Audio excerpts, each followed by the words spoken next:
आज हमने क्या करना है। कल मैंने आपको अंडरस्टैंड करवाया था कि वर्ल्ड में डिफरेंट फील्ड्स हैं, मतलब थाउजेंड ऑफ फील्ड्स हैं। उनमें से हमने एक प्रीमियम फील्ड पिक की, उसको क्या कहते हैं हम, इंफॉर्मेशन टेक्नोलॉजी, आईटी। ठीक है। फिर आईटी को आईटी क्यों कहते हैं ये भी मैंने आपको अच्छे से बताया था। सही है। वैसे क्या क्यों कहते हैं पता है, क्या भूल गए हैं?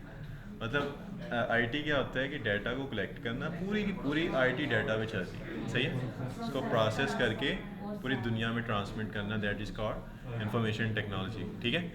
अच्छा, फिर आईटी को पिक करने के बाद हमने आईटी की premium field software development pick की। सही है। फिर हमने अंडरस्टैंड किया था कि सॉफ्टवेयर डेवलपमेंट में भी हम मोस्टली 50 to 80% जो सॉफ्टवेयर यूज़ करते हैं वो है वेब एप्लीकेशंस, वेब सॉफ्टवेयर्स। ठीक है।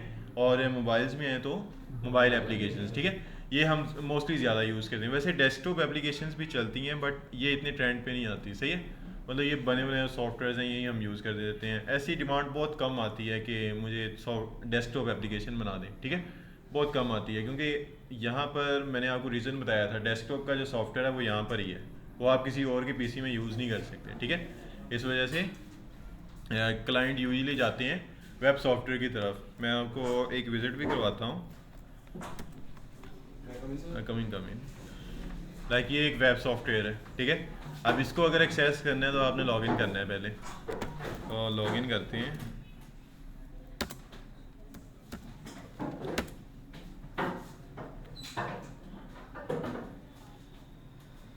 अब ये एक सॉफ्टवेयर है। ठीक है। अब ये लुक लाइव आपको उसमें नहीं मिलेगी। ठीक है। मतलब डेस्कटॉप का सॉफ्टवेयर बनाएंगे ना, उसमें इस तरह से आपको चीज़ें नहीं मिलेंगी, इसमें मिल रही हैं। ठीक है। इस वजह से क्लाइंट का जो ज़्यादा रुझान है ना वो इसकी तरफ आ गया हुआ है, कमिंग कम। ठीक है। वो कहते हैं कि यार मुझे ये सॉफ्टवेयर बना दो, ये मेरे लिए ज़्यादा हेल्पफुल है। ठीक है। इस वजह से हमने दो चीज़ों पे मेन टारगेट अपना सेट किया था, एक वेबसाइट से एक मोबाइल ऐप्स। ठीक है। ये दो हमने कवर करनी है। अच्छा, जो नेवटेक की आउटलाइन है ना उसमें सिर्फ वेबसाइट है, मंस्टैक। ठीक है। जो मुझे इंस्ट्रक्शंस मिली हैं। ठीक है। बट अगर हम थोड़ा स्मार्टली चले ना तो हम मोबाइल एप्लीकेशन को भी कवर कर सकते हैं। ठीक है। ऐसा करने की मेन रीज़न क्या है कि देखो, अब जो मार्केट का स्टैंडर्ड है ना, अब किसी को भी टी शेप्ड वर्कर नहीं चाहिए। ठीक है। मार्केट का ना एक बहुत मशहूर स्टैंडर्ड है, एक टी शेप्ड होता है, एक एम शेप्ड वर्कर्स होते हैं। ठीक है। टी शेप्ड वर्कर्स क्या होते हैं, देखो टी में एक वो पिलर होता है ना। हाँ। टी शेप्ड वर्कर क्या होते हैं, एक स्किल में उसकी एक्सपर्टीज है, बाकियों का थोड़ा बहुत नॉलेज है उसको। ठीक है। एम शेप्ड वर्कर क्या होता है, उसमें दो पिलर्स होते हैं ना, कि दो एटलीस्ट दो फील्ड्स आपको आनी चाहिए, अच्छे से एक्सपर्टीज होनी चाहिए, बाकियों का थोड़ा बहुत नॉलेज होना चाहिए। अब लोग इसमें शिफ्ट हो रहे हैं। इवन मैं यहाँ पे बैठा हूँ ना, तो मेरी यही खासियत है, मैं एक ट्रेड नहीं पढ़ा रहा, मैं तीन पढ़ा रहा हूँ। ठीक है। अगर मैं एक पढ़ाने वाला होता हूँ, मैं कभी नहीं इन्होंने रखना था। सही है। तो इस वजह से अब जो मार्केट सारी की सारी शिफ्ट हो चुकी है ना, वो सारी एम शेप्ड वर्कर पे है। क्योंकि देखो, अब तो कुछ मुश्किल रहा ही नहीं है, एआई आ गया है। मतलब पहले जो हम 10 दिन में काम करते थे, अब 10x स्पीड इंक्रीज कर गई है। ठीक है। 2 दिन में काम हो जाता है। सही है। इस वजह से अब इन वर्कर्स की ज़रूरत है। जो ये बाहर की कंपनीज है ना, अमेरिका की, मैं एक कंपनी के साथ काम करता हूँ, एटलेशियन उसका नेम है। वो तो वो बंदा ही नहीं रखते जो एआई को यूज़ नहीं करता। वो कहती हैं एक बंदा है, बेशक वो हार्ड वर्किंग है, वो काम कर रहा है, अच्छा कर रहा है, बट जो एआई को यूज़ कर रहा है वो काम जल्दी दे रहा है। जो मेहनती है वो मतलब खपता ही रहेगा। ठीक है। कि यार मेरी स्किल ना कहीं जंग ना लग जाए, ऐसे ही है ना। वो इसी आड़ में खुद ही काम करता रहेगा। उसके वर्सेस जो दूसरा है, क्योंकि फ्यूचर जो है ना, टेक्नोलॉजी कभी पीछे नहीं गई, ये हमेशा आगे ही गई है। सही है। अगर आज एआई आपके लिए कोड कर रहे हैं ना, तो ये कल इससे ज़्यादा ही होगा, इससे बैकअप नहीं आएगा। वो लोग यही सोच के बैठे रहते हैं कल को ये ना रहा तो हमें हमें कुछ समझ नहीं आएगा। ऐसा कभी नहीं होता यार। देखो आईटी में जो जो चीज़ें अभी तक डेवलप हुई हैं, कभी ख़त्म हुई हैं? कभी नहीं हुई। ठीक है। वो एटलीस्ट इससे इंक्रीज ही कर रही हैं, इससे पीछे नहीं जा रही। सही है। समझ आ गई है कि नहीं? तो इसलिए हमें भी ड्यूरिंग डेवलपमेंट में आपको नहीं कहूँगा कि एआई यूज़ करो। ठीक है। यहाँ पे करोगे तो बेस बहुत वीक बनेगी आपकी। ठीक है। यहाँ पर एआई नहीं यूज़ करना, असाइनमेंट्स में दूंगा उसको पूरा बनाना है, अपने दिमाग से बनाना है। ठीक है। हाँ, जब आप रियलिटी में जाओगे ना, प्रोजेक्ट्स पे काम करोगे, डिपेंड करता है कि क्लाइंट की कितना टाइम है। ठीक है। अब ये सॉफ्टवेयर है ना, ये मिलियंस का प्रोजेक्ट हमें मिला था। ठीक है। अब इसको इसकी ड्यूरेशन भी ज़्यादा थी, 6 मंथ। तो एक पर्सन भी अगर अकेला भी काम करता तो ये डेवलप कर सकता था। हालांकि ये सॉफ्टवेयर इतना बड़ा सॉफ्टवेयर नहीं है, बहुत कम छोटा सा सॉफ्टवेयर है। लेकिन मिलियंस में इसकी ये पेमेंट है। सही है, ये डिफरेंस है। अगर आप एजुकेशन पे भी थोड़ा फोकस करो ना, आपको एजुकेशन में डिज़ाइनिंग क्यों नहीं पढ़ाते, आपको एजुकेशन में मार्केटिंग क्यों नहीं पढ़ाते, आपको एजुकेशन में डेवलपमेंट पढ़ाते हैं, C++, पाइथन, ऐसे है कि नहीं? क्यों? क्योंकि हाईएस्ट पे करने वाली फील्ड ये है। मैंने कल एक बात कही थी कि मैं बच्चे को रेकमेंड करता हूँ कि सबसे पहले वो सबसे मुश्किल फील्ड सीखे। हाँ, उसमें अगर नाकामी हो गई, वैसे तो हमें दुआ करनी चाहिए कि ऐसा कभी ना हो, अगर नाकामी हो गई फिर हम हेल्पिंग फील्ड्स में जाएं, ठीक है? उसका भी हमें कोई नुकसान नहीं है, हमारे पास एक नॉलेज ही आया है, ठीक है? कल को अगर मेरा कंपैरिजन किसी और पर्सन के साथ किया जाएगा तो मैं उससे ऊपर ही होऊंगा, ठीक है? बिकॉज मेरे पास नॉलेज है बाकी फील्ड्स का भी, ठीक है? समझ आ गई है कि नहीं? अच्छा, तो हम क्या करते हैं, इतना तो आपको पता ही है, अंडरस्टैंडिंग ये हम ये क्यों कर रहे हैं, हमने काफ़ी इस पे बहस की है, ठीक है? अब हम शुरू करते हैं। अच्छा, आपने क्या करना है कि गूगल क्रोम पे आएंगे ना, ये ब्राउज़र, यहाँ पे आके आपने लिखना है VS कोड। क्या लिखना है? VS कोड, ठीक है? आ जाए, आ जाए। ये एक सॉफ्टवेयर है, देखो, सॉफ्टवेयर बनाने के लिए भी एक सॉफ्टवेयर रिक्वायर्ड है, ठीक है? डिजाइनिंग करने के लिए भी एक सॉफ्टवेयर रिक्वायर्ड है, मार्केटिंग करने के लिए भी एक सॉफ्टवेयर रिक्वायर्ड है, ठीक है? ये वर्थ है हमारी फील्ड। सही है, समझ आ गई कि नहीं? तो ये एक ऐसा सॉफ्टवेयर है जिसमें हम अपनी सारी इंस्ट्रक्शंस लिख रहे होंगे, सारी कोडिंग कर रहे होंगे, ठीक है? इसको आपने यहाँ से पहले डाउनलोड कर लेना है, ठीक है? ये आपको इसकी एक्सी फाइल डाउनलोड करके दे देंगे, ठीक है? फिर आपने इसको इंस्टॉल करना है। अच्छा, मोबाइल का इकोसिस्टम और है, मोबाइल में सिर्फ आप इंस्टॉल करते हो तो वो आपके पास ऐप आ जाती है, बट सिस्टम में आपको पहले डाउनलोड करना होता है, फिर इंस्टॉल करना होता है। आपने वैसे एजुकेशन में पढ़ा भी होगा, डाउनलोड क्या होता है? Download is nothing, it's a transfer of data, ठीक है? मतलब इंटरनेट पे कोई डाटा पड़ा है, हम उसको इंटरनेट से उठा के अपने सिस्टम में लाते हैं, उसकी कॉपी। सही है, ये इसको डाउनलोड कहते हैं हम, ठीक है? तो कंप्यूटर की दुनिया में हमेशा ये दो जॉब्स हमें डन करनी पड़ती हैं। पहले डाउनलोड करने हैं, उस सॉफ्टवेयर को ढूंढ के उसकी फाइल को डाउनलोड करके सिस्टम में लाना है, इसको कहते हैं डाउनलोड करना।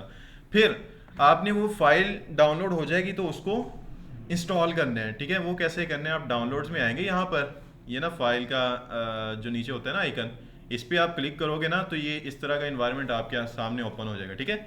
यहाँ साइड बार में दिस पीसी में जाएंगे, ये आपकी ड्राइव्स हैं, ठीक है? जो सिस्टम में होती है ना, हार्ड डिस्क वगैरह आप लगवाते हो, वो आपको यहाँ पे शो हो रही होती हैं दिस पीसी में, और ये आपकी ड्राइव्स हैं। अच्छा, C ड्राइव में जिसमें विंडो है ना, उसमें कभी डाटा नहीं रखना। सही है, वो होता क्या है, जब आप विंडो री इंस्टॉल करते हो ना, वो सारा डाटा क्लीन हो जाता है, ठीक है? इस वजह से C में कभी डाटा नहीं रखना, हमेशा D या E में ही रखना है।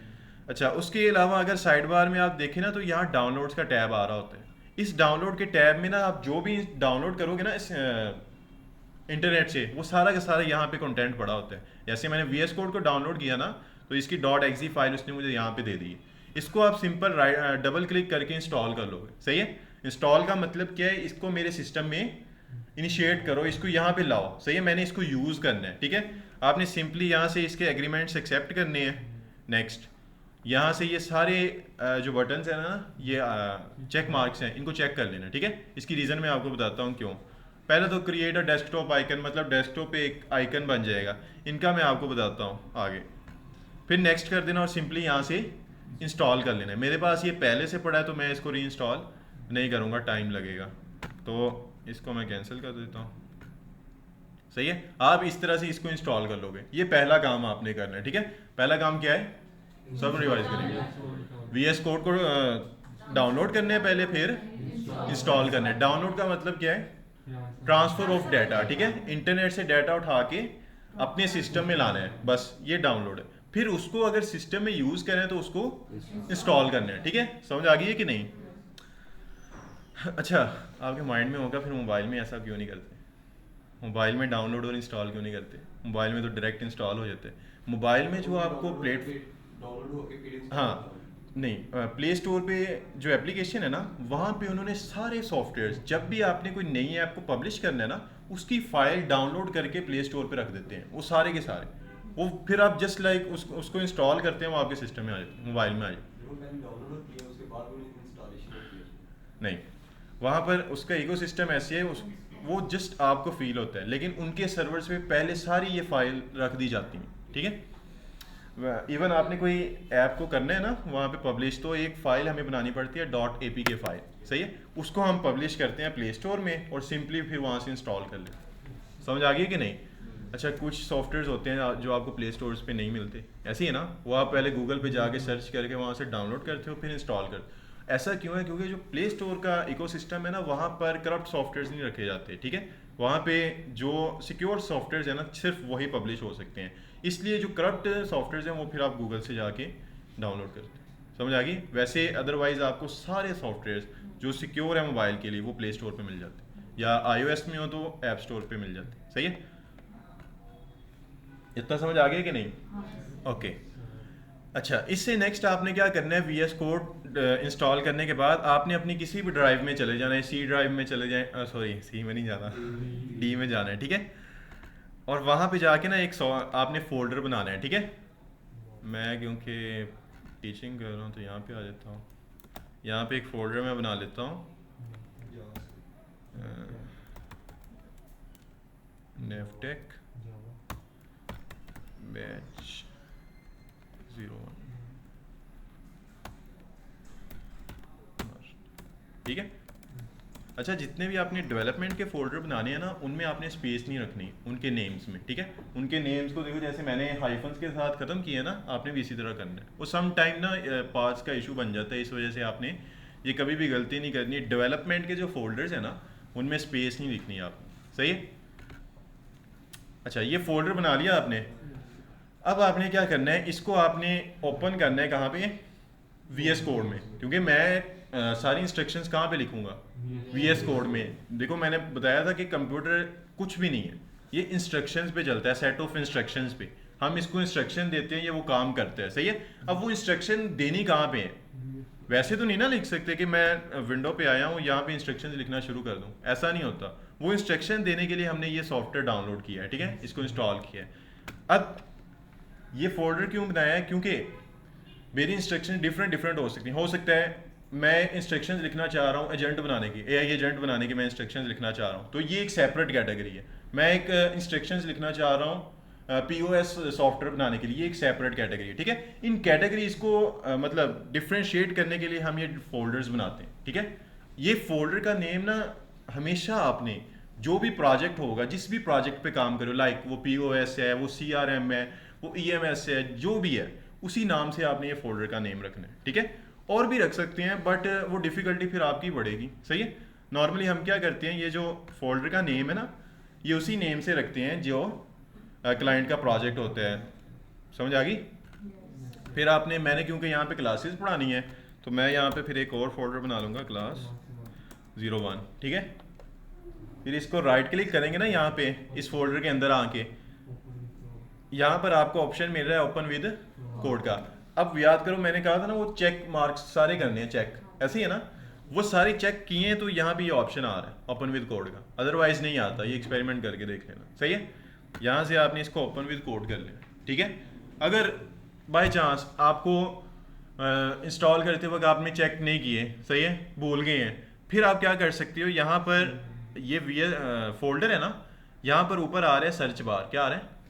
Search bar. यहाँ पे क्लिक करके आप यहाँ पे लिखोगे CMD, ये लिख के एंटर करोगे ना, तो ये पॉपअप शो हो जाएगा आपके सामने, सही है। अब यहाँ पर आप एक इंस्ट्रक्शन कंप्यूटर को दोगे, कोड स्पेस डॉट, सही है। ये इंस्ट्रक्शन लिखोगे ना, तो ये क्या करेगा, उस फोल्डर को ओपन कर देगा आपके VS कोड में, ठीक है। समझ आ गई कि नहीं? मेन मेरा काम क्या था, उस फोल्डर को ओपन करना है, कहाँ पे? VS कोड में। तो दो तरीके हैं, एक ओपन विद कोड कर लें, दूसरा CMD में इंस्ट्रक्शंस दे दें कंप्यूटर को कि इसको ओपन करो, सही है। समझ आ गई कि नहीं? ओके। अब हमारे कितने काम हो गए? पहला तो VS कोड डाउनलोड करके इंस्टॉल किया, दूसरा फोल्डर बनाया और उसको ओपन कर दिया VS कोड में। समझ आ गई? ओके। अच्छा, अब क्योंकि हम सॉफ्टवेयर की दुनिया में हैं, सही है, मैंने बताया था दो ही सॉफ्टवेयर हमने मेजर सीखनी है, वेब और mobile app, web and app development हमने सीखनी है, सही है। अच्छा, अब आपको ना इसका मैं थोड़ा सा डेवलपमेंट का लाइफ साइकिल भी बताता हूँ कि एक्चुअल में रियलिटी में कैसे काम होता है, ठीक है। या आपने, वैसे तो मैं एंड पे ही हमेशा बताता हूँ, कोर्स के एंड पे, लेकिन नेवटेक की आउटलाइन में आज का ये टॉपिक था, तो आप ये माइंड में रखिएगा, ठीक है। कि डेवलपमेंट एक्चुअली कैसे होती है, क्योंकि हो सकता है ना कि फ्यूचर में आप अपनी टीम ऑन कर रहे हो इंशाल्लाह, आप अपनी कंपनी बना के बैठे हो इंशाल्लाह, सही है। तो आपने हमेशा इसी फ्लो से काम करना है, ठीक है। अच्छा, यहाँ पर हम कर लेते हैं सॉफ्टवेयर डेवलपमेंट लाइफ साइकिल, सही है, नज़र आ रहे हैं ना सबको। अच्छा, अब सॉफ्टवेयर की दुनिया में जब भी हम एक सॉफ्टवेयर बनाने का कंसेप्ट माइंड में आता है ना, तो इसके कुछ रोल्स होते हैं। पहले क्या होता है दुनिया में, वर्ल्ड में, किसी पर्सन के माइंड में आइडिया आता है कि यार मेरी एक ऐसी प्रोडक्ट होनी चाहिए। जैसे दराज है ना, दराज ऐप है, इसको बनाने के पीछे भी क्या था, किसी पर्सन के दिमाग में आइडिया है कि यार मेरी एक एप्लीकेशन होनी चाहिए जहाँ पे मैं चीज़ें सेल करूँ, ठीक है, ई कॉमर्स टाइप एक मेरी एप्लीकेशन होनी चाहिए, ये उसका आइडिया था, ठीक है। वो ये आइडिया लेके कहाँ पे गया, मार्केट में, कि इस आइडिया को मैंने रियलिटी में बदलना है तो मुझे क्या क्या करना होगा, ठीक है, किन किन स्टेजेस से गुजरना है। ये आइडिया वो लेके कहाँ पे चला जाता है, मार्केट में, ठीक है। अच्छा, जिसका आइडिया होता है कि ये सॉफ्टवेयर होना चाहिए मेरे पास, उसको हम कहते हैं प्रोडक्ट ऑनर। क्या कहते हैं, ऑनर, सही है। अच्छा, अब इसके माइंड में आइडिया आया कि मेरी ये एक प्रोडक्ट होनी चाहिए, ये वो आइडिया लेके गया किसी कंपनी के पास, ठीक है, मार्केट में गया तो जारी बात है किसी कंपनी के पास ही जाएगा, ठीक है। वो किसी कंपनी के पास गया या किसी डेवलपर्स की टीम के पास गया। अब उसको जो पहली मुलाकात उसकी करवाई जाती है ना, वो एक पर्सन से करवाई जाती है जिसको हम कहते हैं रिक्वायरमेंट इंजीनियर।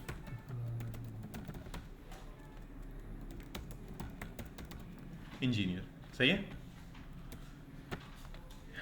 पहले प्रोडक्ट ओनर की जो मुलाकात होती है वो इस पर्सन से होती है, रिक्वायरमेंट इंजीनियर से, सही है। ये क्या करते हैं, ये प्रोडक्ट ओनर का सारा आइडिया समझते हैं, उसके पॉइंट्स राइट डाउन करता रहता है, ठीक है, कि उसके माइंड में क्या क्या आइडिया, वो किस तरह से काम करना चाहता है, सारी उसकी अंडरस्टैंडिंग को ये मतलब अंडरस्टैंड करते हैं उसकी चीज़ों को, ठीक है, समझ लेते हैं। फिर ये क्या करते हैं, उसकी सारी रिक्वायरमेंट्स लेके ना एक डॉक्यूमेंट तैयार करते हैं जिसको हम कहते हैं SRS document, software requirement sheet, सही है। ये तैयार करता है ये डॉक्यूमेंट, सही है। पहला रोल क्या है डेवलपमेंट के लाइफ साइकिल में, प्रोडक्ट ओनर। फिर वो जब जाएगा मार्केट में किसी कंपनी की तरफ कांटेक्ट करेगा तो पहली मुलाकात कहाँ से किससे होगी, रिक्वायरमेंट इंजीनियर से। वो क्या करेगा, उसकी रिक्वायरमेंट्स लेके SRS डॉक्यूमेंट तैयार करेगा, ठीक है, सॉफ्टवेयर रिक्वायरमेंट शीट, सही है। आप भी इसी फ्लो से काम करोगे हमेशा। अच्छा, उसके बाद जब ये डॉक्यूमेंट रेडी हो जाता है ना, फिर यूजुअली क्या होता है, ये डॉक्यूमेंट लेके जाके मतलब रिक्वायरमेंट इंजीनियर ये डॉक्यूमेंट ले जाता है ऑनर के पास, CEO के पास। वहाँ पर कॉन्ट्रैक्ट एक साइन होता है दोनों के दरमियान, CEO का भी साइन होता है और प्रोडक्ट ऑनर का भी, क्योंकि वो फिर आपके पास प्रूफ होता है। अगर कल को, वैसे इंटरनेशनली ऐसा कुछ नहीं करते, ये पाकिस्तानियों को आदत है कि पेमेंट मार लेते हैं, सही है।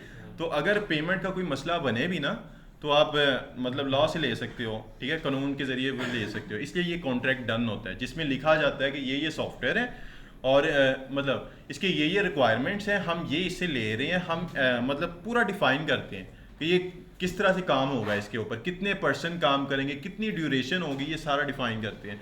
फिर एंड पे दोनों के साइन हो जाते हैं। जब ये कॉन्ट्रैक्ट हो जाता है ना, फिर ये काम आगे शिफ्ट किया जाता है एक पर्सन को जिसको हम कहते हैं UI UX डिज़ाइनर।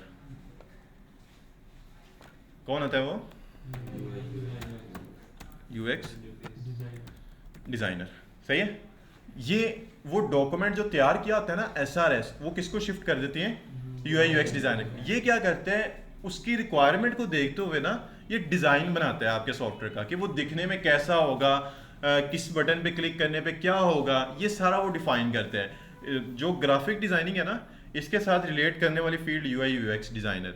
मैं बच्चे को रेकमेंड करता हूँ, अगर उसको डिज़ाइनिंग में शौक है ना, तो वो डिज़ाइनिंग, ग्राफिक डिज़ाइनिंग में जाने उसकी बजाय वो UI UX में चला जाए, फिर भी बेटर है, ठीक है। क्योंकि graphics is a very complicated, मतलब सीखने में तो बहुत आसान है। मैंने भी सीखी थी, मैंने बताया था IT के कैरियर में मैंने पहली चीज़ ग्राफिक डिज़ाइनिंग सीखी थी, सही है। बट मैं पहले क्लाइंट से ही आवाज़ार हो गया था, मैंने कहा नहीं यार ये नहीं करना, क्योंकि चैलेंज भी काफ़ी हो चुका है ना। आप देखो, आप रोड पे निकलोगे ना डिज़ाइनर ढूंढने, आपको ऐसे मिलेगा, सही है। बट आप डेवलपर ढूंढने जाओगे आपको मंथ लग जाएंगे। हमें पिछले साल एक चाहिए था डेवलपर, हमें 3 मंथ्स बाद जाके मिला था। सही है, ये चीज़ है। उसकी रीज़न भी मैंने आपको बताई थी, क्योंकि हमारी फील्ड में थोड़ी कोडिंग है तो बच्चा इससे दूर भागता है। सही है, लेकिन वेरी यार इजी है। ठीक है, आपके माइंड के समझाने की ज़रूरत है कि ये मुश्किल नहीं है, ये आसान है। सही है, समझ आ गई कि नहीं? ओके, अब इतना आपको क्लियर है? ये दो रोल्स रिक्वायरमेंट ये काम कब होना है यूआई यूएक्स का? जब कॉन्ट्रैक्ट साइन हो जाना है। सही है, जब कॉन्ट्रैक्ट साइन हो जाना है फिर वो जाता है डेवलपमेंट की तरफ काम। सही है, फिर काम शुरू होता है।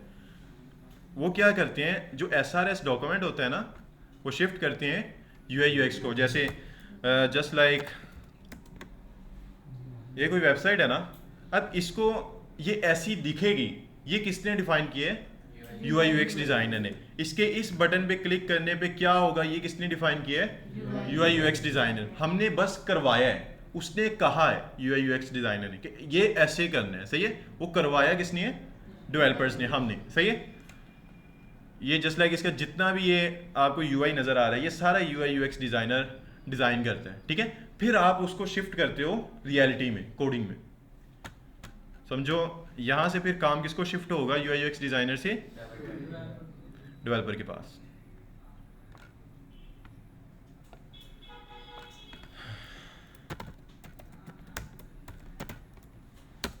अच्छा, अभी तक जितने पीछे रोल्स आए हैं ना, वो एक एक पर्सन के हैं। रिक्वायरमेंट इंजीनियर एक ही होता है, यूआई यूएक्स डिजाइनर एक ही होता है, बट ये एक ऐसा रोल है जहाँ पे पूरी टीम काम करती है। ठीक है, मतलब करती थी, वो मैं आपको अभी बताता हूँ क्यों।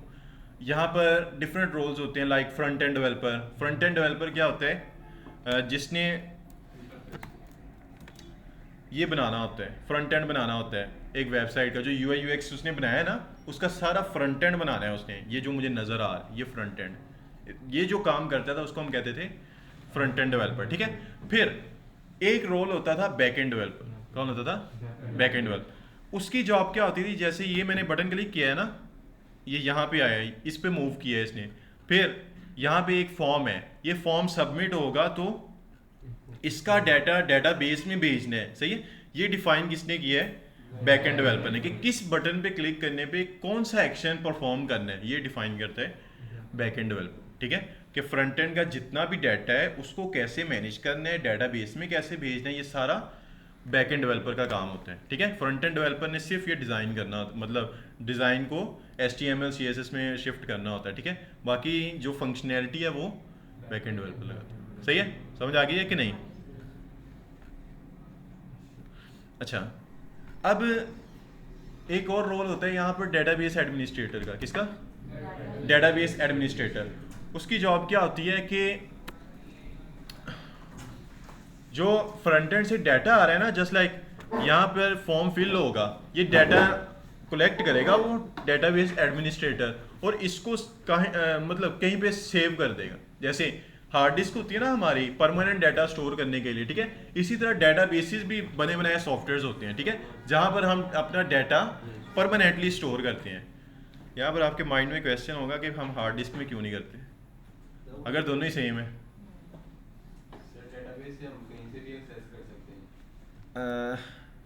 लाइक यहाँ पे मैं डाटा स्टोर कर दूंगा एक फाइल बना के। ठीक है, अब सोचो मैंने 100 स्टूडेंट का डाटा स्टोर कर दिया, अब मुझे चाहिए ML का डाटा। अब फाइंड करना कितना मुश्किल होगा। चलो 100 छोड़ो, जब इंक्रीज होगा 1 मिलियन हो जाएगा। अब 1 मिलियन में से अहमद का डाटा निकालना है, वो तो ऐसे ही है, आप केला केला डॉक्यूमेंट चेक करोगे कि अहमद का डाटा कहाँ पे पड़ा है, ऐसे ही है ना।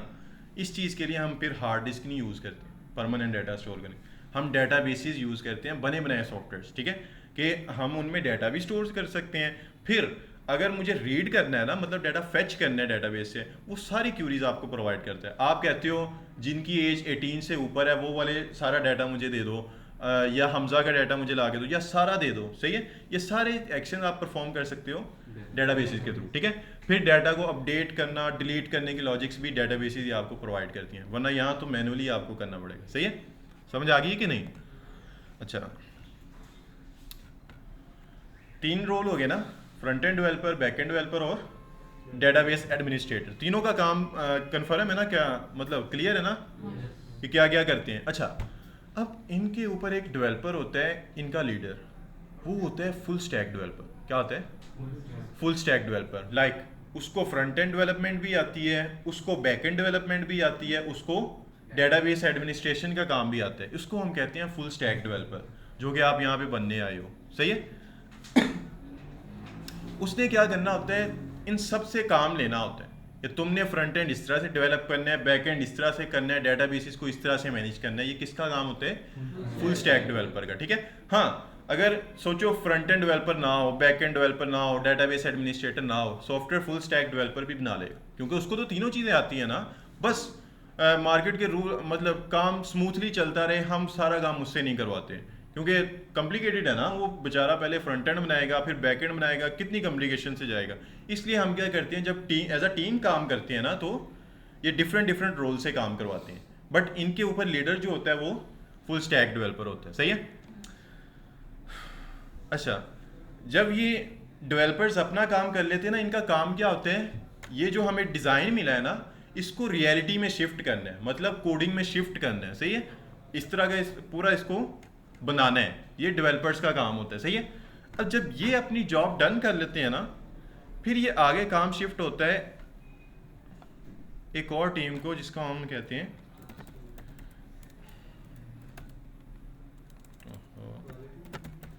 Quality insurance team. सही है? ये इनको शिफ्ट हो जाता है। ये क्या करते हैं, एक तरफ एसआरएस डॉक्यूमेंट ओपन कर लेते हैं, दूसरी तरफ सॉफ्टवेयर ओपन कर लेते हैं। ठीक है? फिर लाइन बाय लाइन चेक करते हैं कि जो क्लाइंट की रिक्वायरमेंट थी वो इसमें है कि नहीं। हाँ, पहली लाइन रीड की, डाटा फेच होना है, हो रहा है, सही है। ठीक है? इस तरह से वो सारा अपना टेस्ट करते हैं। इसको दूसरी लफ्ज़ों में टेस्टिंग भी कहते हैं, सॉफ्टवेयर की टेस्टिंग।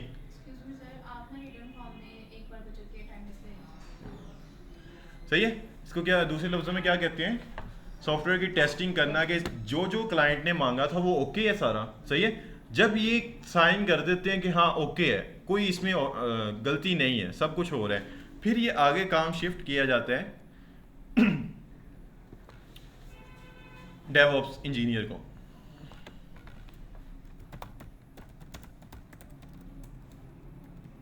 ठीक है? ये डेवऑप्स इंजीनियर क्या करते हैं, क्योंकि डेवलपमेंट देखो मैं कहाँ पे करूँगा? अपने लैपटॉप के अंदर। ठीक है? जैसे फेसबुक है ना, वो भी किसी ना किसी लैपटॉप के अंदर ही बनी है ना, उसका भी कोई डेवलपर होगा। तो उसने डेवलप किस पे किया है? अपने लैपटॉप पे। सही है? मैं कोई अपना सॉफ्टवेयर बना रहा हूँ, उसको मैं ही एक्सेस कर सकता हूँ सिर्फ अपने लैपटॉप के अंदर। ऐसे ही है ना? लेकिन जो हम सॉफ्टवेयर बनाते हैं वो एक पर्सन के लिए तो नहीं ना बनाते, वो तो पूरी दुनिया के लिए बनाते हैं। ऐसे ही है कि नहीं? अब ये काम होता है डेवऑप्स का, कि जो आपने सॉफ्टवेयर बनाया है उसको पूरी दुनिया के लिए एक्सेसिबल बनाना है, कि मैं अगर लाहौर में बैठा हूँ वहाँ एक्सेस कर सकूँ, अहमद एक्सेस करना चाहता है कर ले, अवैस करना चाहता है कर ले। सही है? इस तरह जो पर्सन भी, जैसे फेसबुक है ना, आप लोग, हाँ, हर कोई एक्सेस कर सकता है। ये सारा काम होता है डेवऑप्स का, कि उसको लाइव करना है। गूगल पर अगर हम सर्च करें तो वो वेबसाइट आनी चाहिए, प्ले स्टोर पर सर्च करें तो आनी चाहिए। इसको पब्लिशिंग भी कहते हैं दूसरे लफ्ज़ों में। ठीक है? कि एक सॉफ्टवेयर को पब्लिश करना है। अच्छा, ये कैसे होता है वैसे? मतलब लैपटॉप में तो एक पर्सन यूज़ कर सकता है, ये डेवऑप्स ऐसा काम क्या करता है कि उसको पूरी दुनिया के लिए एक्सेसिबल बना देता है। डोमेन ठीक है, बट मेजर काम आप लोग छोड़ के नहीं। दुनिया में ना, पूरी दुनिया में ये इस तरह की ना कुछ मशीन्स लगाई जाती हैं, सर्वर्स। सही है? ये इस तरह के ना बड़े बड़े लैब्स होते हैं, जिनको हम डाटा सेंटर्स भी कहते हैं। सही है? अब यहाँ पर ये जो मशीन्स लगी है ना, ये सर्वर्स हैं। सही है? इनके साथ मिलियंस ऑफ यूज़र्स अटैच होते हैं। सही है? आप इसमें अगर डाटा रखते हो ना, तो वो पूरी दुनिया के लिए एक्सेसिबल बन जाता है। हाँ, ये एक्चुअली कुछ भी नहीं होते, ऐसा ना सोचना कि ये बहुत मतलब हमारी पहुंच से बाहर की चीज़ है। ये लैपटॉप ही होते हैं एक किस्म के, बट इनको एट बेस्ट रिसोर्सेज प्रोवाइड किए जाते हैं, क्योंकि लैपटॉप देखो मैंने यूज़ करना है, ज़्यादा से ज़्यादा मैं 8-10 घंटे यूज़ करके बंद कर दूंगा। लेकिन ये जो मशीन्स होती हैं ना, ये 24/7 चलते ही रहते हैं। ठीक है? ये अगर 5 सेकंड के लिए भी ऑफ हो गया ना, तो डाटा लॉस होने का खदशा होता है। सही है? इस वजह से ये जो लैब्स होती हैं, यहाँ पर नेटवर्किंग इंजीनियर भी बिठाए जाते हैं, यहाँ पर IT एक्सपर्ट्स भी बिठाए जाते हैं, ताकि ये ना बंद हो। सही है? और ये बहुत सिक्योर जगह पे लगाए जाते हैं, पाकिस्तान में इसलिए नहीं है। सही है? समझ आ गई है कि नहीं? हो सकता है, ठीक है। अच्छा, अब इतना तो क्लियर है ना कि डेवऑप्स क्या करती हैं सॉफ्टवेयर को पूरी दुनिया के लिए एक्सेसिबल बनाने के लिए। वो सॉफ्टवेयर को अपने लोकल सिस्टम से उठा के इन सर्वर्स पे रख देते हैं, ठीक है। अब इनके साथ तो मिलियंस ऑफ यूज़र अटैच होता है, ठीक है। जब इनके पास आ जाती है ना चीज़, तो वो 24/7 चलती भी रहती है और पूरी दुनिया उसको एक्सेस भी कर सकती है, ठीक है। समझ आ गई कि नहीं? और ये काफ़ी सिक्योर भी होते हैं, मतलब ऐसा नहीं है आपको डाटा बहुत ही कह लो सेंसिटिव डाटा है ना आपका, आप कहते हो बहुत सिक्योर रखना है, तो आप यहाँ पे रखो सर्वर्स पे, सही है। क्योंकि यहाँ पर डाटा लॉस होने का कोई चांस ही नहीं होता। जैसे गूगल पे हम ज़्यादा ट्रस्ट कर सकते हैं। गूगल के जो डाटा सेंटर्स है ना, ये इनको डाटा सेंटर्स कहते हैं दूसरे लफ्ज़ों में। गूगल के जो डाटा सेंटर्स है वो पूरी दुनिया में फैले हुए हैं, लाइक मुंबई में है, ऑस्ट्रेलिया में है, यूएस में है, बहुत सारी जगह पर गूगल वालों ने अपने डाटा सेंटर्स फैलाए हुए हैं, सही है। अब उनके लिए डाटा लॉस होने का खदशा क्यों नहीं होता? अगर मैं आपको दिखाऊं ना यहाँ पे गूगल सर्वर लोकेशंस, लाइक ये यहाँ पर ये सारी जगह पर इनके सर्वर्स लोकेटेड हैं, सही है। तो इस वजह से होता क्या है, आप यहाँ से बैठे लेट्स सपोज आपने डाटा भेजा यूएस की मशीन में, यूएस के डाटा सेंटर्स में, ठीक है। वैसे ये हमें नहीं पता होता कि हमारा डाटा यूएस के डाटा सेंटर में गया है, ऑस्ट्रेलिया में गया है, कहाँ पे गया है, ये हमें नहीं पता, सही है। इसके लिए लोग दूसरा लफ्ज़ क्लाउड भी यूज़ करते हैं। अक्सर औक़ात वो क्लाउड कंप्यूटिंग आपने सुना होगा नाम, सही है। वो क्या होते हैं, यही होते हैं क्लाउड्स। मतलब क्योंकि हम यहाँ पर बैठे इनमें डाटा ट्रांसफ़र करते हैं, हमें नहीं पता वो किस मशीन में गया है, तो हमारे लिए ये क्लाउड ही है। ये डाटा कहीं बादलों में गुम हो गया, हमें नहीं पता वो कहाँ पे गया, सही है। इसलिए लोग इसको दूसरे लफ्ज़ों में क्लाउड का नेम भी देते हैं, सही है। समझ आ गई कि नहीं? अच्छा, अब इसमें डाटा लॉस होने के चांसेस क्यों कम होते हैं? क्योंकि ये जितने भी गूगल के सर्वर्स हैं ना, जब आपने एक मशीन के अंदर डाटा भेजा है ना, उसकी कॉपी लेके वो सारे दुनिया में जितने भी गूगल के डाटा सेंटर्स हैं, सब में उसकी एक एक कॉपी चले जाती है, ठीक है। सोचो लेट्स सपोज ऑस्ट्रेलिया में न्यूक्लियर बॉम्ब फट जाए, ठीक है, पूरी कंट्री तबाह हो जाए, तो कोई मसला नहीं है। मसला है वैसे उनके लिए, मेरे लिए मेरे डाटा के लिए कोई मसला नहीं है, क्योंकि मेरा डाटा मैं कहीं और लोकेशन से ले लूँगा, ठीक है। जो गूगल का दूसरा सर्वर है मेरा, वहाँ पे डाटा पड़ा है, मैं वहाँ से ले लूँगा। एक ही मतलब एक ही चांस है डाटा लॉस होने का कि पूरी दुनिया ही एंड हो जाए, सही है, फिर आपका डाटा लॉस है। अदरवाइज ऐसा कोई ऑप्शन नहीं है कि आपका डाटा लॉस हो जाए। आपने वैसे क्लाउड यूज़ भी किया हुआ है अपनी लाइफ में अभी तक? सोचें कौन सा? नहीं नहीं, गूगल ड्राइव, ठीक है। अब ये भी एक क्लाउड है, ठीक है। वहाँ पर आप डाटा रखते हो, कभी सुना है गूगल ड्राइव पे डाटा रखा है और लॉस हो गया, मतलब गुम गया? ऐसा कभी नहीं होता, ठीक है, क्योंकि वो बहुत सिक्योर। समझ आ गई कि नहीं? आपको आपका डाटा हर सूरत में मिलता ही मिलता है। मैं इवन खुद, ये लैपटॉप तो मेरा नहीं है, लेकिन जो मेरे पास घर लैपटॉप है ना, उसमें ज़्यादा हो जाए ना मेरे सॉफ्टवेयर, मतलब प्रोजेक्ट ज़्यादा हो जाए, मैं कुछ प्रोजेक्ट्स डिलीट कर देता हूँ। उसकी रीज़न क्या है? क्योंकि मैंने उन सबको किसी ना किसी क्लाउड पे छोड़ा हुआ है, सेव किया हुआ है। इसलिए मैं अपने लैपटॉप से ज़्यादा ट्रस्ट इन पे करता हूँ, क्लाउड्स पे, सही है। समझ आ गई है कि नहीं? अच्छा, वैसे गूगल ड्राइव आपको कितना देता है फ्री? 15 GB। ऐसा वो क्यों करते हैं? हाँ, ये जो होता है ना, जब आप एक चीज़ को यूज़ करना शुरू करते हो ना, फिर आप आहिस्ता आहिस्ता आप कहते हो यार ये जैसे बिजनेसेस हैं, वो क्या करते हैं, 15 GB, उनका तो ट्रस्ट ही इस पे होता है, उन्होंने कंपनी का डाटा रखना है, वो क्लाउड्स पे ही रखते हैं, सही है, क्योंकि सिक्योर है, गारंटी पूरी है, सही है। तो वो इन डाटा सेंटर्स में अपना डाटा रखते हैं, सही है। अब जब उनका 15 GB फिल हो जाता है ना, फिर वो कहते हैं यार बजाय इसके मैं न्यू ईमेल बनाऊँ, फिर दोबारा सेटअप करूँ, चलो थोड़ा सा पे करते हैं और ले लेते हैं। वो आप थोड़ा सा पे करते हो, $10-20 और इजीली हो जाता है, मतलब ना होने के बराबर कॉस्ट है, वो आपको इजीली मिल जाती है। 100 GB 200 GB आपको दे देते हैं, सही है। इस वजह से इनका बिजनेस ऐसे चलता है। हाँ, इनका ऐसे चलता है, ये मतलब थोड़ा सा गुड़ देते हैं आपको, फिर वो आप लेते ही रहते हो, सही है। इस तरह, लेकिन वो वन टाइम नहीं होता, फिर आपने एक बार सब्सक्रिप्शन ले लिया, वो पर मंथ देनी है। इस तरह इनका बिजनेस चलता है। समझ आ गई है कि नहीं?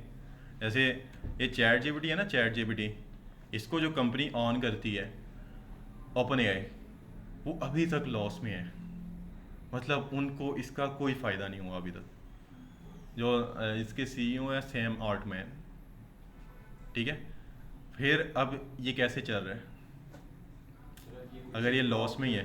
कुछ प्रॉम्प्ट्स फ्री देते हैं, उसके बाद वो कहते हैं कि आप नेक्स्ट डे लेकिन हम कौन सा लेते हैं, हम अकाउंट बदल लेते हैं कहते हैं उसमें से कर लो। सर फंड्स जुगाड़ पाकिस्तानियों के पास भरपूर हैं, सही है। तो यहाँ पर फिर ये लॉस में है, तो ये कैसे चल रहा है अब तक? इन्वेस्टमेंट भी, इन्वेस्टर्स इनके साथ अटैच हैं, एलॉन मस्क इनके इन्वेस्टर हैं, और बहुत सारे कंपनीज इनके साथ इन्वेस्टमेंट पे है। इस तरह इनका चल रहा है, लेकिन वो क्यों नहीं फ़ायदा कमाना चाह रहे? आता है ना माइंड में कि चलो यार इन्वेस्टमेंट पे ही बिजनेस करना है, तो फिर फ़ायदा क्या है? वो इसलिए नहीं कर रहे क्योंकि अभी ना वो मार्केट गेन कर रहे हैं कि जितना हम यूज़र अपने पास अटैच कर सकें करें, सही है। अभी करंट सर्वे में मैंने पिछले आर्टिकल में पढ़ा था कि इसके पास 800 मिलियन यूज़र इस वक्त है चैट जीपीटी के पास, और एक्टिव। ऐसा नहीं है कि आपने लॉगिन किया आप भूल गए हो, एक्टिव जो डेली रूटीन में इसको टच करते हैं, इससे बातें करते हैं, वो 800 मिलियन यूज़र है। सोचो अभी तक आईटी की दुनिया में कोई ऐसी प्रोडक्ट नहीं है, या पूरे वर्ल्ड में कोई ऐसी प्रोडक्ट नहीं है जिसके पास इतना यूज़र हो, इसके पास है। जब भी आपके माइंड में एआई आता है ना, तो आपके पास पहला यही आता है माइंड में, चैट जीपीटी। ऐसे ही है कि नहीं? अब इतना यूज़र होने के बाद भी वो कह रहे हैं और आए, सही है। एक बार जब आ जाएंगे ना, फिर वो काम करेंगे, अपना बिजनेस चलाएंगे। समझ रहे हो कि नहीं? अभी सुनने में आया था कि वो कह रहे थे कि आप वेबसाइट्स बनाते हैं ना, मोबाइल ऐप्स बनाते हैं, मार्केटिंग करते हो उस सॉफ्टवेयर की, ज़्यादा से ज़्यादा कितने लोग अपने सॉफ्टवेयर पे ले जाते हो? जब बहुत अच्छा मार्केटर है तो 1 लाख लोग ले आएगा, ऐसे ही है ना? बहुत ज़्यादा मैं बता रहा हूँ, वैसे 1000 भी नहीं आता, तो चलो 1 लाख आ जाएगा। बट चैट जीपीटी कहते हैं मेरे पास 800 मिलियन यूज़र है, इसमें अपने सॉफ्टवेयर चलाओ। हाँ, 800 मिलियन में से क्या 1 मिलियन भी आपके पास नहीं आएगा? अब लोग इसकी तरफ ज़्यादा ट्रस्ट कर कि मार्केटिंग करनी है तो इसमें करनी, सही है। यहाँ पर आपको ऑप्शंस भी मिलते हैं, आप प्लस पे जाओ ना, ये वेब सर्च, ये वेब सर्च को इनेबल करके आप इसको कहीं दराज पे जाओ और मेरे लिए एक प्रीमियम वॉच को ऑर्डर करो। ये सारा कुछ फिल करके एंड पे आपको प्लेस ऑर्डर का बटन दिखा देगा, आपने क्लिक करने में ऑर्डर हो जाए। इतना ही एक्टिव हो चुके हैं, मैं इसका मज़ा नहीं लूँगा फिर डीप रिसर्च का ऑप्शन है। ये क्या होता है? मतलब आप कोई चीज़ बहुत ही डेप्थ में करना चाह रहे हो ना, तो ये उसके कोई रिसर्च करे, जैसे पीएचडी होल्डर्स करते हैं, वो उनके लिए डीप रिसर्च। फिर शॉपिंग, ये है वो ऑप्शन, शॉपिंग रिसर्चेज। फिर मोर पे जाएं, स्टडी एंड लर्न, ये और बहुत सारे ऑप्शन हैं, ठीक है। देखे थे पहले किसी ने? अच्छा, यहाँ पे एक ऑप्शन और होता है,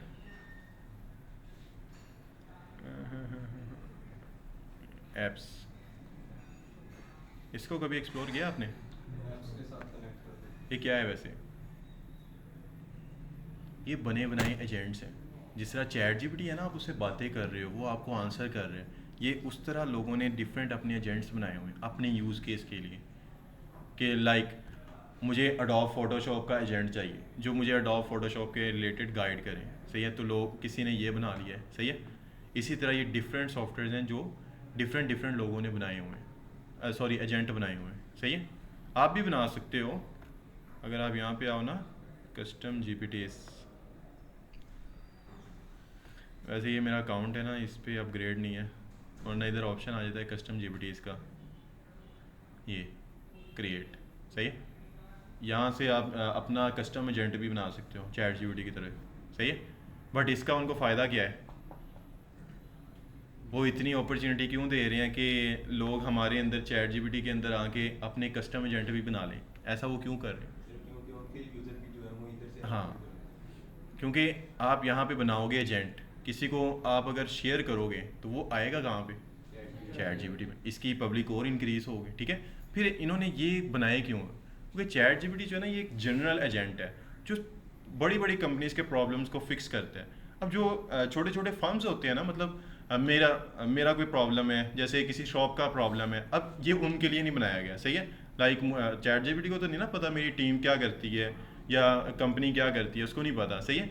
अब ये छोटी छोटी जो प्रॉब्लम्स है ना, कंपनीज़ के प्रॉब्लम, टीम्स के प्रॉब्लम, ये फिक्स करने के लिए उसने ये हमें कस्टम बनाने का भी ऑप्शन दे दिया कि आप अपने से बना लें, आप जैसे चाह। तो ये बहुत आसान है बनाना, सिंपल। आप उसको बताते हो कि यार मैं ये चाह रहा हूँ, इस तरह से अपना आइडिया डिफाइन करते हो, वो बना देते हैं। बनाता खुद ही है, आपने सिर्फ बताना है आइडिया। सही है। इसको कभी एक्सप्लोर करना है वैसे किसी के पास अपग्रेड हो तो। सही है।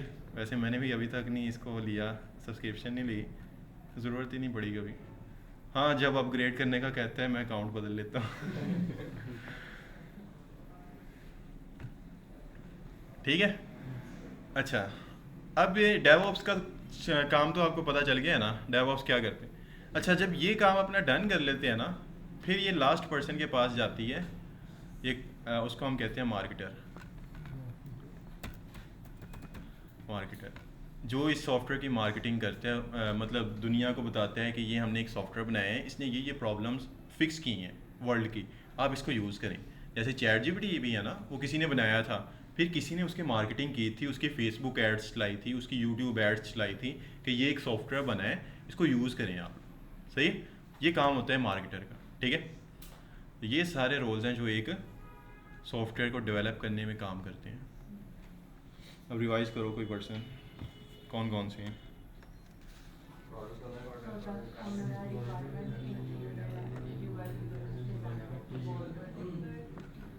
कौन सी टीम है।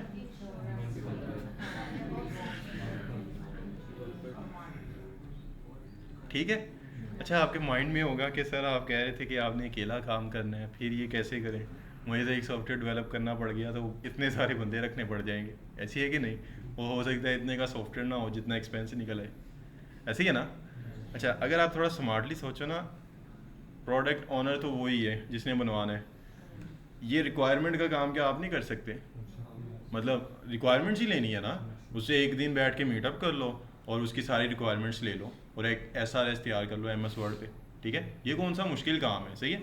ये कंपनीज ऐसा क्यों करती हैं, क्योंकि वो अगर सारे बंदों को इस तरफ लगा देंगे ना कि बस फुल स्टैक काम करना है, अकेले ने काम करना है, फिर काम में हर्डल्स आएंगे, अच्छा काम नहीं हो। इस वजह से वो ना ये छोटे छोटे रोल्स डिफाइन करते हैं, और ये पिछले 7-8 साल में इसी तरह काम हो रहा है। किसी भी कंपनी में चले जाएंगे, इसी फ्लो से काम होता है। जो इस फ्लो से काम नहीं ना करता, फिर उनका काम अच्छा नहीं होता। सही है। अच्छा, ये काम तो आप कर सकते हो, ऐसे ही है ना, क्लाइंट से बात ही करनी है ना, उससे रिक्वायरमेंट्स लेनी है, सिंपल है, ये तो आप कर सकते हो। फिर UI UX का काम, कुछ लोग क्या होते हैं, उनकी ना क्रिएटिविटी उनमें होती है डिज़ाइन की। जैसे ये कोई वेबसाइट है ना, ये मतलब इतना तो यार हर किसी में कॉमन सेंस होती है कि ये चीज़ प्यारी नहीं लग रही है, ऐसे करूँ तो ज़्यादा अच्छी लगेगी। मतलब डिज़ाइन भी हम करवा के खुद से मैनेज कर ही लेते हैं। या फिर आजकल ये कि एक ऐसे टूल्स आ गए हैं जो आपको UI UX डिज़ाइनर बना देते हैं, मतलब UI UX बना देते हैं किसी भी सॉफ्टवेयर का। अपना आइडिया डिफाइन करें या पूरा SRS उसको दे दें, वो आपको बना देगा। सही है। UI UX इसलिए भी मतलब ये भी कोई बड़ी बात नहीं है, प्रॉब्लम नहीं है। सही है। ये तो आप सीख ही रहे हो, फुल स्टैक डेवलपमेंट। सही है कि आप फ्रंट एंड भी आपको बनाना आएगा, आप बैक एंड भी सीखोगे, आप डेटाबेसेस भी सीखोगे, तो ये काम तो आप सीख ही रहे हो। फिर क्वालिटी इंश्योरेंस टीम, इनका काम क्या होता है, टेस्टिंग करना है। ऐसे ही है ना। अब आपने कोड किया है तो आपसे बेटर कोई टेस्ट नहीं कर सकता उसको, क्योंकि आपको पता है ना आपने क्या कोड किया है, किस चीज़ को किसके साथ अटैच किया है, ये आपको अच्छा पता है। तो ये काम भी आप खुद से कर सकते हो। अच्छा, कहाँ पे थे हम, टेस्टिंग टीम की तरफ ना।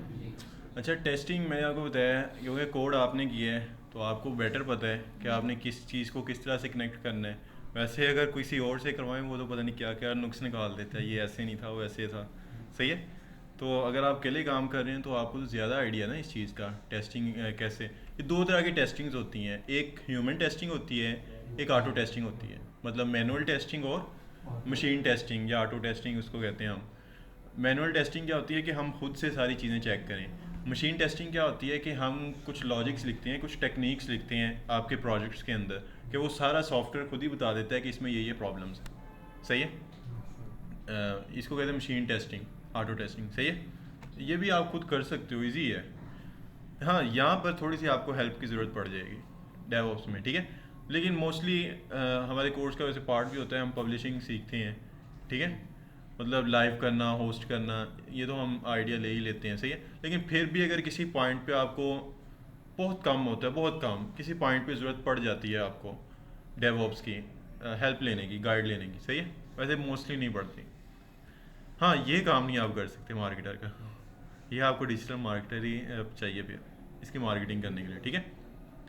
बाकी सारा काम आप पीछे कर सकते हो, सही है। अच्छा, ये एक पूरी चेन चलती है, सही है, मार्केट में डेवलपमेंट चेन।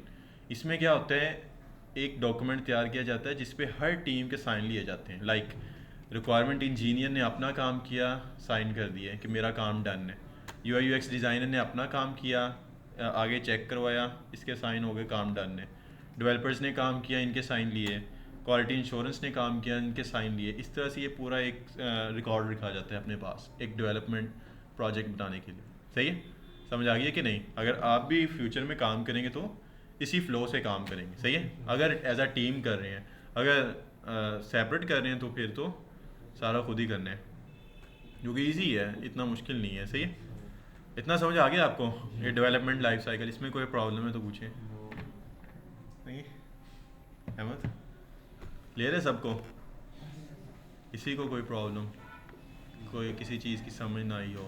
जी जी, यूआई यूएक्स डिजाइनर के फुल फॉर्म क्या है? यही है फुल फॉर्म, यही फुल है।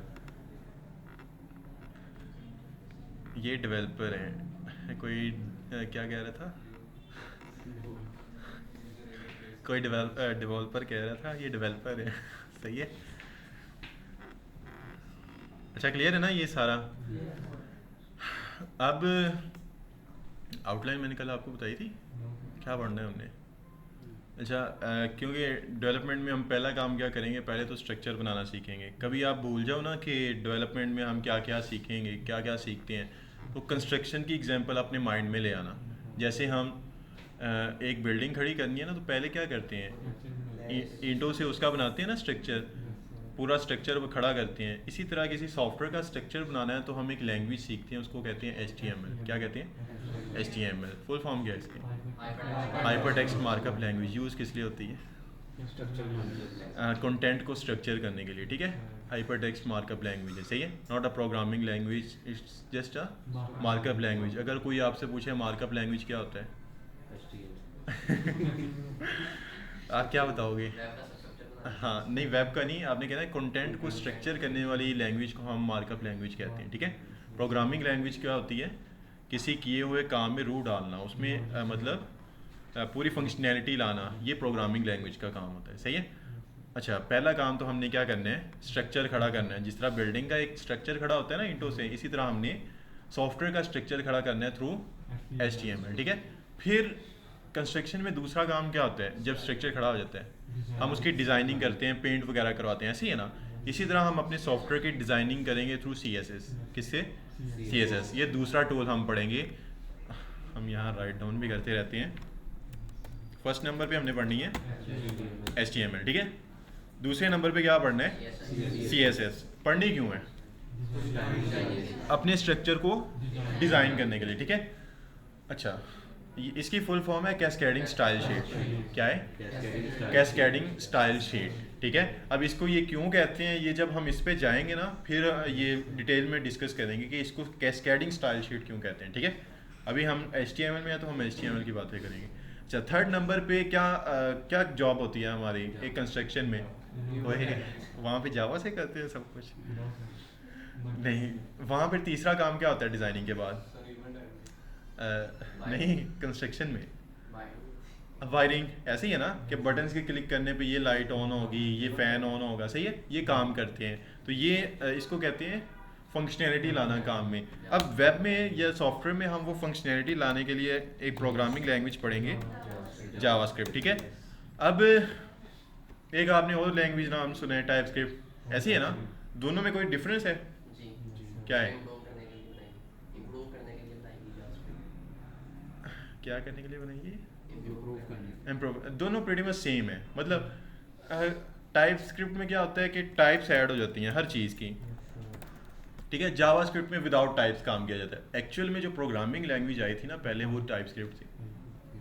जावा स्क्रिप्ट वालों ने क्या किया था, क्योंकि टाइप स्क्रिप्ट, जब भी कोई टेक्नोलॉजी आती है ना मार्केट में, बहुत सारे लोग उसके कंपटीशन में चले जाते हैं। यार इसका काम अच्छा चल रहा है तो क्यों चल रहा है, हमारी तरफ आएँ। सही है। तो जावास्क्रिप्ट के डेवलपर्स ने क्या किया था, इन्होंने कहा कि इसकी सबसे बड़ी कमज़ोरी क्या है टाइपस्क्रिप्ट की, कि लोगों को टाइपिंग करने में मुश्किल है, टाइप्स डिफ़ाइन करने में मुश्किलें हैं, हर्डल्स हैं उन्होंने इसकी यही कमज़ोरी पकड़ते हुए ना एक प्रोग्रामिंग लैंग्वेज बनाई जो सारी की सारी जिसमें टाइपस्क्रिप्ट है, ठीक है, बट उसमें टाइप्स डिफाइन नहीं करनी पड़ेंगी। उन्होंने इस प्रॉब्लम को बाहर निकाल दिया और एक नई लैंग्वेज इंट्रोड्यूस कर दी, जावास्क्रिप्ट। सही है। लेकिन अगर आपको जावास्क्रिप्ट आती है तो टाइपस्क्रिप्ट सीखना कोई बड़ी बात नहीं है, ठीक है। हमने की थी, कितने की मुश्किल है। सही है। तो हम दोनों ही करेंगे, जावास्क्रिप्ट भी करेंगे और टाइपस्क्रिप्ट भी करेंगे, लेकिन बेस बनाने के लिए हम शुरू जावास्क्रिप्ट से करेंगे, फिर टाइपस्क्रिप्ट पढ़ेंगे। सही है। CSS की एप्लीकेशन क्या बताई थी आपने? किसकी? Cascading style, cascading style sheet. इतना समझ आ गया कि तीसरे लेवल पे हमने क्या करने हैं, जावास्क्रिप्ट पढ़नी है। और पढ़नी क्यों है? ताकि हम अपने किए हुए काम में फंक्शनैलिटी ऐड कर सकें। वैसे इससे पहले भी हम काफ़ी कुछ सीखेंगे। थर्ड लेवल पे हम CSS फ्रेमवर्क सीखेंगे, लाइक बूटस्ट्रैप सीख लेंगे, टेलविंड सीख लेंगे, ठीक है। इस तरह ये सारे फ्रेमवर्क्स का कंसेप्ट एक ही है, ठीक है। ये एक्चुअली CSS फ्रेमवर्क्स क्या है कि देखो CSS है ना, अब वो एक पूरी स्टाइल शीट है, वहाँ पर कस्टम स्टाइलिंग करना थोड़ा कॉम्प्लिकेटेड है, टाइम लगता है। सही है। अब लोगों ने क्या किया, क्योंकि डेवलपर की जो मेन जॉब होती है ना वो फंक्शनैलिटी की होती है, उसको डिज़ाइन से गर्ज नहीं होता ज़्यादा। सही है। अब लोगों ने क्या काम किया, उन्होंने कहा कि डिज़ाइनिंग की तरफ अगर जाता है ना बंदा, वो 5 मिनट यही सोचता रहता है कि यार ये कलर अच्छा लग रहा है कि नहीं लग रहा, ऐसी है कि नहीं। किसी बटन का कलर रखना है तो वो यही सोचता रहता है। उन्होंने क्या किया, बहुत से बड़े लोगों ने, उन्होंने कहा कि हम क्या करते हैं, हम बहुत सारी डिज़ाइनिंग लिख के रख देते हैं। सही है। आप क्या करो, अपने प्रोजेक्ट को हमारे साथ लिंक करो और वो डिज़ाइनिंग यूज़ करो, ठीक है, और अपना काम चलाओ, आगे चलो, नेक्स्ट। सही है। समझ आ गई कि नहीं। इसका वो थोड़ा पे भी करते हैं, कुछ फ्रेमवर्क्स करते हैं। बूटस्ट्रैप टोटली फ्री है, इसको ऑन करता है ट्विटर। तो जो ट्विटर को डेवलप करने के लिए जो जो उन्होंने डिज़ाइनिंग की थी ना, वो सारी उन्होंने एक प्लेटफॉर्म पे रख दी है, जिसको उन्होंने नाम दे दिया है बूटस्ट्रैप का। सही है। कि इस प्लेटफॉर्म पे आपको बहुत सारी स्टाइलिंग बनी बनाई मिल जाएगी, आप बस अपने प्रोजेक्ट को इसके साथ लिंक करें और अपना काम आसान करें। सही है। तो थर्ड लेवल पे हमने पहले ये चीज़ करनी है कि हम अपनी डिज़ाइनिंग के काम को कैसे आसान करेंगे। अच्छा, दो वर्ड्स आप बहुत सुनोगे, एक फ्रेमवर्क और एक लाइब्रेरी, ठीक है। एक फ्रेमवर्क और लाइब्रेरी, दोनों में डिफरेंस वैसे क्या है, किसी को पता है?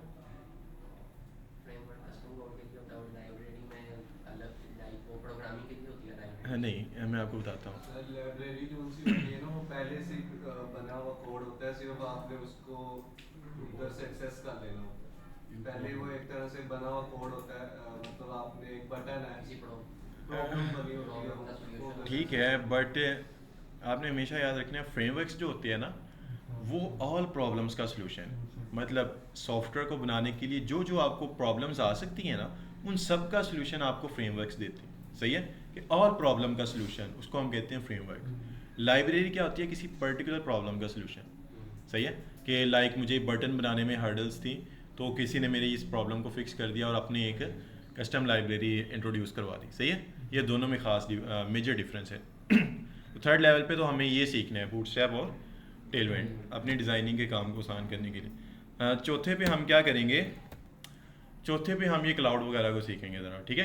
कि अपना जो डाटा है ना, जो आपकी लोकल मशीन में चल रहा है, इसको हमने कहाँ पे भेजना है, क्लाउड में। इसको सिक्योर कैसे करना है, ठीक है। ये हम सीखने के लिए हम एक टूल पढ़ेंगे, गिट एंड गिटहब। सही है। अभी मैंने बताया ना कि इनको ये नाम क्यों दिए गए हैं, इस पर बहुत बहस करेंगे हम। ऐसे ही नहीं शुरू कर देंगे कि ये गिटहब है तो चलो, नहीं, इस पर पूरी बहस करेंगे कि ये गिट एंड गिटहब इसको क्यों कहते हैं, ये क्या काम करते हैं, ठीक है, पहले कैसे काम होता था, अब कैसे काम होता था, ये सारा अंडरस्टैंड करेंगे, ठीक है। इतना समझ आ गया। चौथे लेवल पे हमने अपने कोड को सिक्योर करना सीखना है, जिसके लिए हमने गिट एंड गिटहब सीखना है। फिर फिफ्थ लेवल पे हम ये प्रोग्रामिंग सीखेंगे। सही है। समझ आ गई है कि नहीं। जावास्क्रिप्ट और टाइपस्क्रिप्ट। फिर और कंस्ट्रक्शन में चौथा काम क्या आता है? नहीं, कंस्ट्रक्शन में। कंस्ट्रक्शन हाँ, उसको स्मार्ट बनाना लाइक होता है ना, एक बटन दबाओ सारी लाइट्स ऑन हो जाती हैं। ऑटोमेट करना। ऑटोमेट करना, सही है। तो यहाँ पर सॉफ्टवेयर को ऑटोमेट करने के लिए हम एक टेक्नोलॉजी पढ़ेंगे, रिएक्ट। क्या पढ़ेंगे? React JS। ठीक है, ये जावास्क्रिप्ट के स्टैक में आती है, इसलिए इसके एंड पे JS है, सही है। स्टैक क्या होता है वैसे? नहीं, ऐसे HTML है ना, HTML से नेक्स्ट ये है, मतलब HTML के रिलेटेड चीज़ें, ठीक है, जो HTML को बिलोंग्स कर रही हैं, सही है। बस डिफरेंट टाइप्स में आ गई हैं आगे, सही है, कि HTML सीखी, उसके बाद उसका ही स्टैक में उसकी ये चीज़ भी सीख ली, लेकिन उसकी जो बेस है वो HTML ही, ठीक है। उसको हम स्टैक कहते हैं कि स्टैक वाइज चलना, ठीक है। जिस तरह फुल स्टैक है ना, उसमें भी ऐसे ही होता है कि आप सीक्वेंसली चलते हो एक सॉफ्टवेयर को डेवलप करने के लिए, ठीक है। तो स्टैक इसको कहते हैं, जैसे जावास्क्रिप्ट के मन चारों स्टैक है। स्टैक, ठीक है। रिएक्ट पढ़ ली, फिर हम क्या पढ़ेंगे? नहीं, इससे पहले हम एक काम करेंगे, क्योंकि हमारी वेब पे बहुत ट्रैफिक होगी सॉफ्टवेयर में, ऐसी है ना, डाटा बहुत होगा। अब उस डाटा को बजाय इसके कि फैला दें कि मिले ही ना, खुद को ना मिले, जैसे घर में होता है ना, घर में चीज़ें आप इधर उधर बखेर दें, जब ढूंढने पे आएंगे ना फिर मसला बनेगा, फिर मिलेंगी नहीं, ऐसे ही है ना। इसके वर्सेस हम क्या करते हैं, सारा डाटा एक सामान एक स्टोर में रख लेते हैं। किसी को भी अगर कोई चीज़ चाहिए हो ना, उसको पता होता है स्टोर में पड़ी, जाके ले लेते हैं, ऐसे ही है ना। यहाँ पर भी हम कुछ ऐसा ही काम करेंगे कि जो डाटा है ना अपने सॉफ्टवेयर को, उसको बखेरेंगे नहीं, उसको एक सेंट्रल प्लेस से मैनेज करेंगे, उसको हम स्टोर कहेंगे, ठीक है। कि हम अपनी वेबसाइट का या अपने सॉफ्टवेयर का एक स्टोर बनाएंगे जहाँ से सारी डाटा की ट्रांसफॉर्मेशन हुआ करेगी, सही है। इसको करने के लिए हम एक टेक्नोलॉजी पढ़ेंगे, रिडक्स टूलकिट, ठीक है, ये हम पढ़ेंगे, सही है।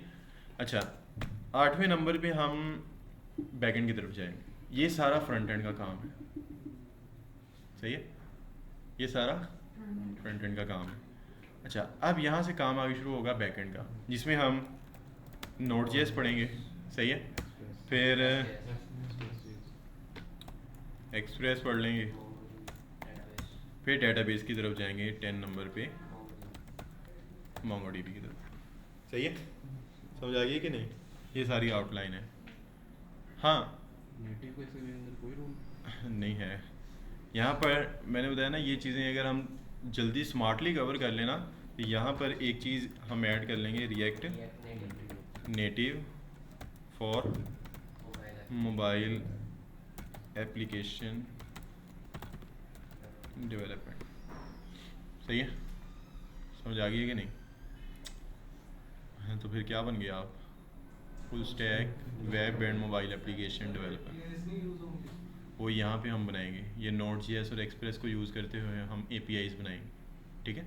वो बैकएंड का एक्चुअली मेन काम यही होता है कि, क्योंकि 3 चीज़ें हैं ना, फ्रंट एंड, बैक एंड और डेटाबेस, ये तीनों इंडिपेंडेंट होती हैं। फ्रंट एंड किसी भी टेक्नोलॉजी में बना लो, कोई रिस्ट्रिक्शन नहीं है।